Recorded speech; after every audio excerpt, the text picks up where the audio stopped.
राजनीति का कोई शॉर्टकट नहीं होता, अगर हुआ तो राजनीति भी शॉर्ट हो जाती। और कांग्रेस का 2023 के इलेक्शन में जातीय राजनीति का दांव चल रहा है और कांग्रेस का 3 अहम राज्यों में फ्लॉप हो जाना इसकी सबसे बड़ी वानगी है। छत्तीसगढ़ हाथ से निकला, राजस्थान हाथ से निकला, मध्य प्रदेश में बुरी हार हुई। अब चर्चा तीनों राज्यों में बनाए गए मुख्यमंत्रियों और डिप्टी सीएम के चेहरों को लेकर और कहा यह जा रहा है कि मोदी नीति में एक तरह से 2024 का रण कांग्रेस और विपक्षी इंडी गठबंधन के लिए लॉक कर दिया गया है। मोदी नीति क्या कहती है, इस रिपोर्ट में जरा देखिए।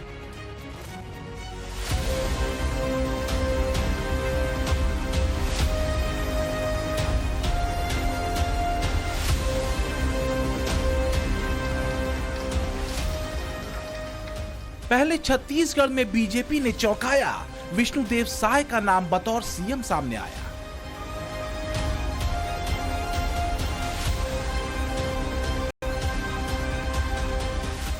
फिर मध्य प्रदेश का नंबर आया और यहां भी नए चेहरे मोहन यादव को राज्य की कमान मिली। और अब राजस्थान में तमाम बड़े चेहरे किनारे हो गए और सीएम के रूप में मंच पर उभरे भजन लाल शर्मा।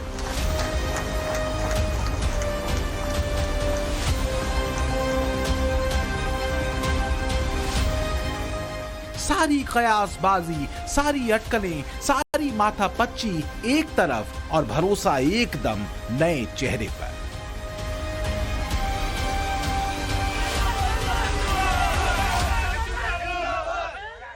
राजस्थान प्रदेश की पूर्व मुख्यमंत्री, भारतीय जनता पार्टी के राष्ट्रीय उपाध्यक्ष श्रीमती वसुंधरा राजे के द्वारा श्री भजन लाल शर्मा का नाम प्रस्तावित किया गया और सर्वसम्मत से सभी ने इनका समर्थन किया है। यही मोदी नीति है। राजस्थान में सीएम के नाम के ऐलान के साथ ही बीजेपी ने 2024 की बिसात पर 3 राज्यों के सीएम चेहरों को आगे कर वो मजबूत चाल चल दी जिसके आगे विपक्ष का चारों खाने चित्त गिरना तय माना जा रहा है।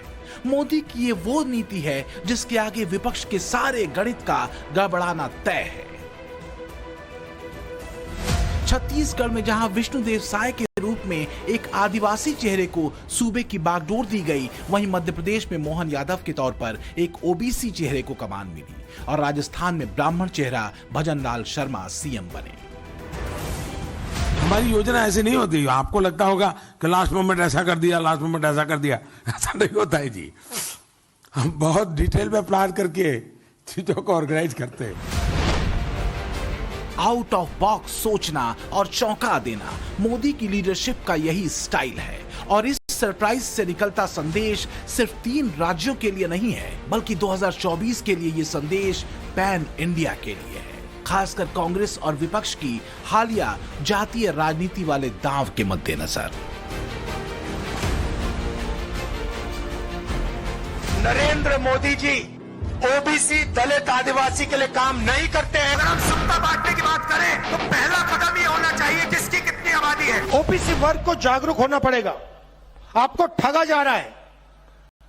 आपकी आबादी 50% से ज्यादा है, मगर हिंदुस्तान को चलाने में आपको 5% भागीदारी भी नहीं मिल रही। देश के एसेट्स में ओबीसी की कितनी हिस्सेदारी है, दलितों की कितनी हिस्सेदारी है, आदिवासियों की कितनी हिस्सेदारी है, देश के इंस्टीट्यूशंस में। तो झाड़ फूंक कर एक ही मुद्दा तो निकाला था कांग्रेस ने बदले हुए तेवर वाले राहुल गांधी के लिए, ताकि 2024 का मैदान मारा जा सके।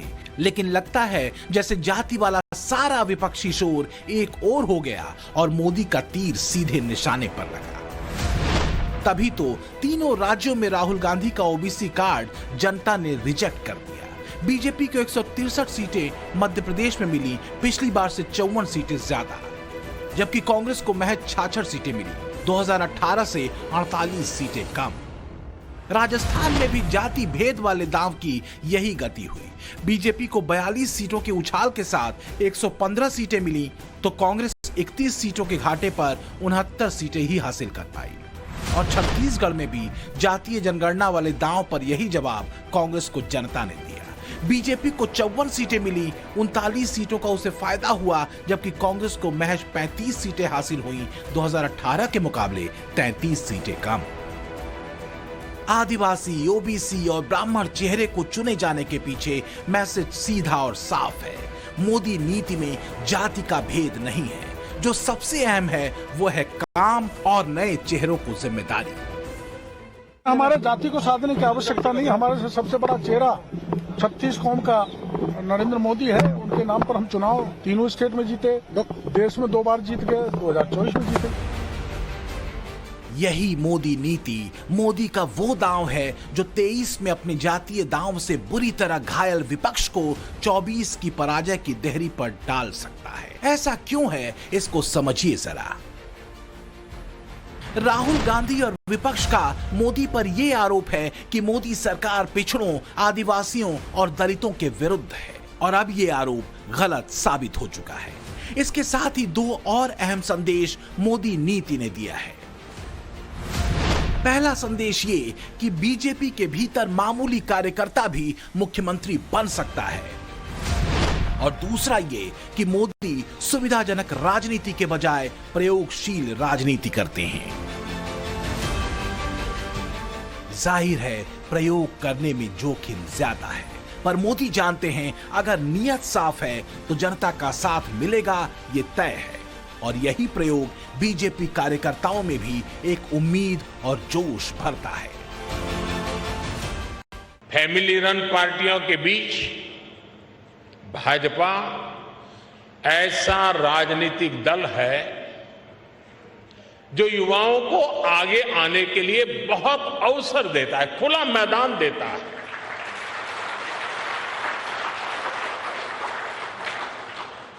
आज भारत की माताओं, बहनों, बेटियों का आशीर्वाद जिस पार्टी के साथ है, उस पार्टी का नाम है भारतीय जनता पार्टी। मोदी पर यही भरोसा एक ऐसी अमिट लकीर खींचता है जिसके पार जाति भेद का दांव बेकार हो जाता है। वैसे अगर देखें तो मध्य प्रदेश, छत्तीसगढ़ और राजस्थान में कुल 65 लोकसभा सीटें आती हैं। इन प्रदेशों में जातीय समीकरणों के लिहाज से मोदी नीति पर चुने गए मुख्यमंत्री चेहरे इन राज्यों के बाहर भी बेहद असरदार साबित हो सकते हैं। पहले मध्य प्रदेश को देखिए, यहाँ पिछड़ा वर्ग की आबादी करीब 50% है। जाहिर है यादव सीएम का चुना जाना एक बड़ी आबादी पर असर डालेगा, तो वहीं ब्राह्मण वर्ग से राजेंद्र शुक्ला और दलित समाज से जगदीश देवड़ा को डिप्टी सीएम बनाकर भी एक संदेश देने की कोशिश की गई है जो दूर तक जाती है। इसी तरह छत्तीसगढ़ में भी हर वर्ग की सरकार में भागीदारी सुनिश्चित की गई है। यहाँ विष्णुदेव साय बतौर सीएम 32% आदिवासी आबादी का प्रतिनिधित्व करते हैं, तो वहीं ओबीसी समाज से अरुण साव और सामान्य वर्ग से विजय शर्मा को डिप्टी सीएम बनाकर भी मैसेज दिया गया है। लेकिन बात सिर्फ मध्य प्रदेश, छत्तीसगढ़ और राजस्थान की नहीं है, बल्कि पैन इंडिया की है और 2024 के रण की है। जाति से आगे बात उस सांस्कृतिक राष्ट्रवाद से पूरे देश को जोड़ने की है जो राम मंदिर से लेकर कॉमन सिविल कोड और ट्रिपल तलाक तक के बड़े मुद्दों पर जातीय लाइन तोड़कर पूरे देश को एक सूत्र में बांधता है। मोदी नीति में फोकस नए भारत और आधुनिक भारत पर है। भाजपा का स्वभाव है नूतनता, आधुनिकता। नूतनता हमारी निष्ठा है और आधुनिकता हमारी अवधारणा है। इसलिए बीजेपी केवल चुनाव लड़ने और जीतने के सीमित नहीं है। बीजेपी एक व्यवस्था है, बीजेपी एक विचार है, बीजेपी एक संगठन है, बीजेपी एक आंदोलन है। बीजेपी के आंदोलन में मोदी नीति का चैप्टर जाति भेद की नहीं बल्कि जाति प्रेम की बात करता है, राष्ट्र प्रेम की बात करता है। छत्तीसगढ़, मध्य प्रदेश और राजस्थान की सत्ता तस्वीरें वास्तव में उसी मोदी नीति का मंगलाचरण है। जिसका सीधा असर यूपी, बिहार और हरियाणा जैसे राज्यों की राजनीति पर भी अपना असर दिखा सकता है, जिसका असर पूरे देश में पड़ सकता है। खासकर यूपी, बिहार और हरियाणा जैसे राज्यों पर इसका असर दिख सकता है।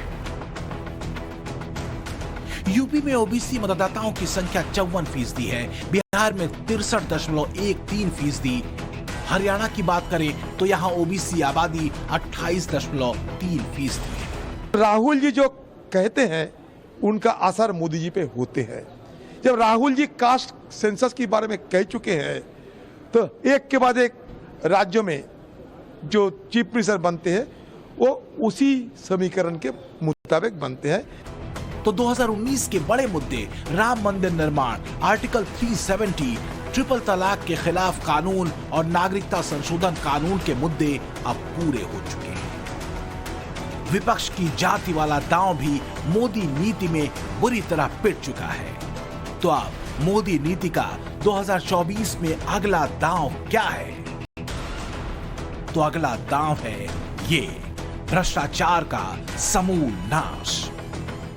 कांग्रेस सांसद धीरज साहू के ठिकानों ने जो खजाना उगला है, उसके बाद ये तय हो चुका है कि 2024 में करप्शन पर एक्शन एक बड़ा मुद्दा होगा, क्योंकि इस घेरे में सिर्फ कांग्रेस के नेता भर नहीं हैं, बल्कि इंडी गठबंधन में शामिल कई पार्टियों के नेताओं पर भी जांच का घेरा है।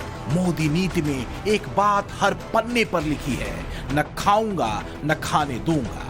तो क्या 2024 के रण में मोदी की इस गारंटी पर जनता मुहर लगाएगी? ब्यूरो रिपोर्ट, टाइम्स नाउ, नव भारत।